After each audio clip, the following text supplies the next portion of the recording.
Bab 3529. Bayangan jahat siluman serigala. Kali ini, Dewa Pedang Jiushu harusnya akan mengeluarkan pedang melawan dua iblis monster yang jauh lebih kuat ini, bukan? Seharusnya begitu. Aku benar-benar ingin melihat seperti apa Dewa Pedang Jiushu saat menghunus pedangnya. Ada banyak diskusi dan banyak orang menantikannya. Dalam 5 pertempuran sebelumnya, Eric Kin mengandalkan kekuatan tubuh Taois untuk menang, dan hanya dengan menggunakan semua itu, jiwa dewa tubuh Taois Fendi Liu dan lainnya hancur. Tetapi kebanyakan kultivator tidak percaya bahwa Eric Kin atau Dewa Pedang Jiushu itu hanya memiliki kekuatan tubuh Taois saja. Kemungkinan besar, karena Eric Kin terlalu kuat, dia belum menemukan keberadaan yang bisa membuatnya mengeluarkan barang dewa miliknya. Kedua siluman serigala, entah bagaimana dibuat kehilangan kebijaksanaan mereka oleh Istana Bayangan. Saat ini mereka telah benar-benar dibuat menjadi binatang buas dan hanya ada keinginan haus darah untuk membunuh orang-orang yang ada di hadapan mereka. Ush! Maka ketika lonceng berbunyi, kedua siluman serigala meraung dan bergegas menuju Eric Kin pada saat yang bersamaan. Kecepatan iblis monster secara alami tidak sebanding dengan kultivator biasa.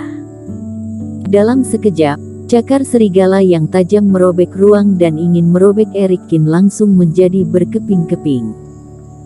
Lihat, Dewa Pedang Jiushu akhirnya mengeluarkan pedang abadi miliknya. Di sisi lain, melihat Eric Kin mengulurkan tangannya ke arah kekosongan, tiba-tiba meraihnya, seorang kultivator tidak bisa menahan diri untuk berteriak dengan penuh semangat. Tetapi saat berikutnya, kultivator itu tercengang. Eric Kin mengangkat tangannya, tidak memanggil beberapa senjata ajaib dari tas penyimpanan, tetapi meraih dari kekosongan dan ada suara keras meledak. Di atas lengan Eric Kin, busur petir berputar dan menari seperti ular ganas yang tak terhitung jumlahnya. Dalam sekejap, itu mengembun menjadi tombak guntur yang tajam. Sama seperti dua siluman serigala menerkam, Eric Kin menyapu tombak gunturnya. Dengan suara keras, cakar tajam siluman serigala langsung ditembus oleh guntur dan darah mengalir keluar.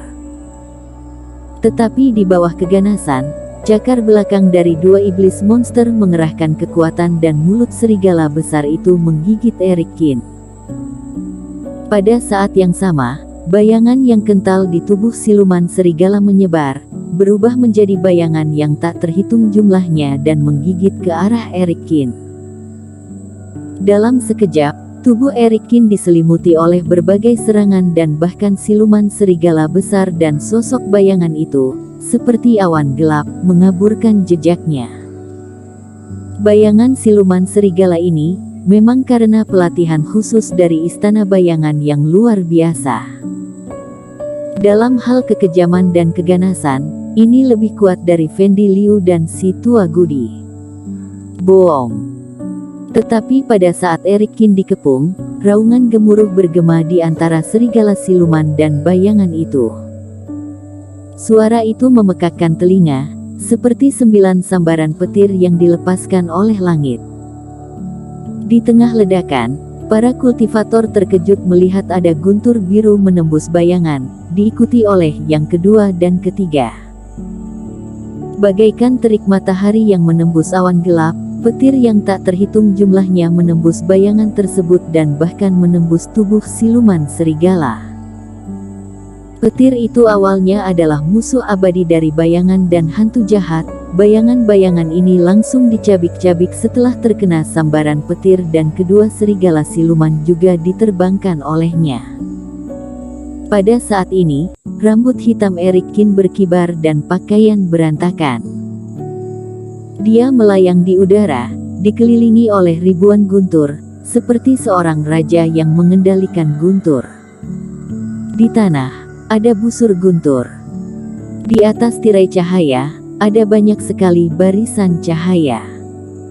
Dalam seluruh pertarungan berdarah, semua ruang ditempati oleh Guntur, benar-benar seperti penampilan dari neraka Guntur. Bahkan melalui tirai tipis, banyak kultivator menjadi pucat, seolah-olah mereka telah mengalami kengerian berada di dalamnya. Oh, au. Kedua siluman serigala bangun dari tanah dan vitalitas mereka yang kuat membuat mereka tidak mati, tetapi setelah bangun, sebelum mereka bisa menerkam Erik Kin, mereka dihantam oleh ribuan petir yang jatuh dari langit. Guntur dan petir itu sepertinya tidak ada habisnya. Di bawah hujan deras itu, kedua siluman serigala tidak bisa lagi berdiri dan berubah menjadi sosok dua mayat. Pada saat ini, itu menjadi akhir mereka.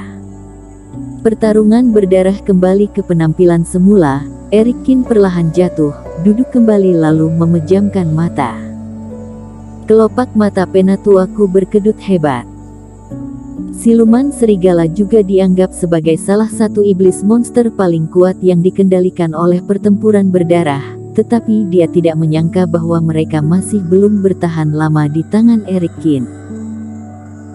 Dan penampilan Erik Kin yang acuh tak acuh tampaknya tidak mengalami pertempuran hidup dan mati yang sangat menakutkan, tetapi ketenangan yang seperti menghadapi cobaan lagi dan lagi, lebih seperti tamparan di wajah Penatuaku. Penatuaku, masalah besar itu buruk. Sekarang semakin banyak orang bertaruh pada Dewa Pedang Jiushu. Jika ini terus berlanjut, pertarungan berdarah kita akan segera kehilangan uang. Seorang pengurus, dengan keringat di dahinya, berlari untuk melapor kepada Penatuaku. Sampah, tidak ada kesabarannya. Ini baru sampai mana? Kita akan mendapatkan uang kembali cepat atau lambat pada akhirnya. Penatuaku menegur dengan wajah dingin dan menatap Erik Kin dengan tatapan garang di matanya. Ini baru pertarungan ke-6. Apakah dia masih bisa memenangkan 9 pertarungan berturut-turut dan akhirnya mengalahkan 2 kegagalan? Aku pusing, pedang Dewa Pedang Jiushu, apakah itu tombak? Ini adalah ilmu sihir yang dipadatkan dan yang belum terlihat adalah pedang orang ini. Artinya, teman seiman Dewa Pedang ini belum menunjukkan kemampuannya yang sebenarnya. Dewa Pedang Jiushu terlalu mendominasi.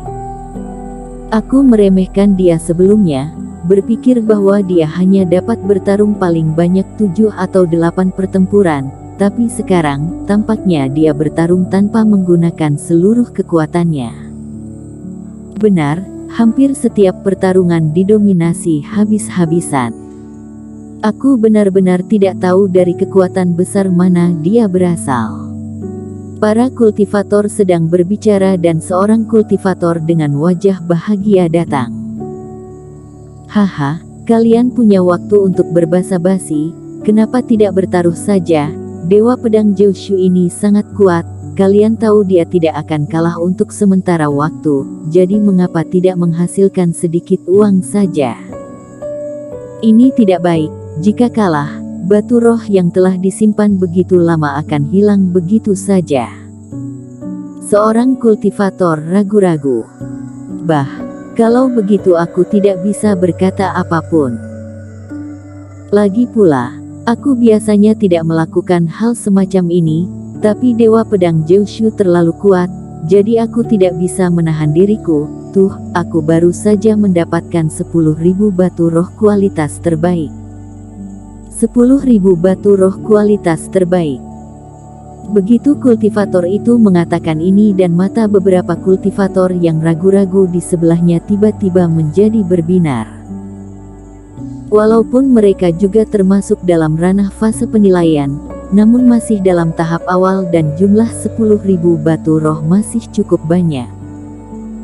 Hanya duduk di sini sebentar saja dan bisa mendapatkan banyak keuntungan. Hal ini terlalu membuat orang iri. Bagaimana bisa ada begitu banyak?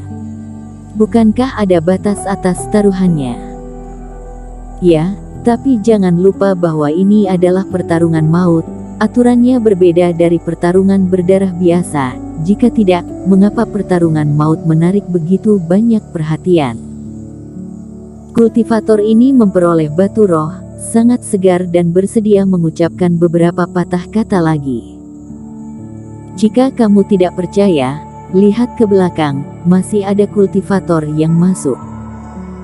Setelah beberapa saat, berita pertarungan di sini sudah menyebar. Jika kamu menunggu sampai pendatang baru tahu kehebatan teman seiman Dewa Pedang, maka kita akan mendapat batu roh yang lebih sedikit. Intinya, itu saja yang ingin aku katakan. Aku sudah membeli untuk yang berikutnya, sisanya terserah kalian saja. Kultivator itu menyeringai dan tidak mengatakan apa-apa, lalu berbalik dan berjalan pergi. Bersambung.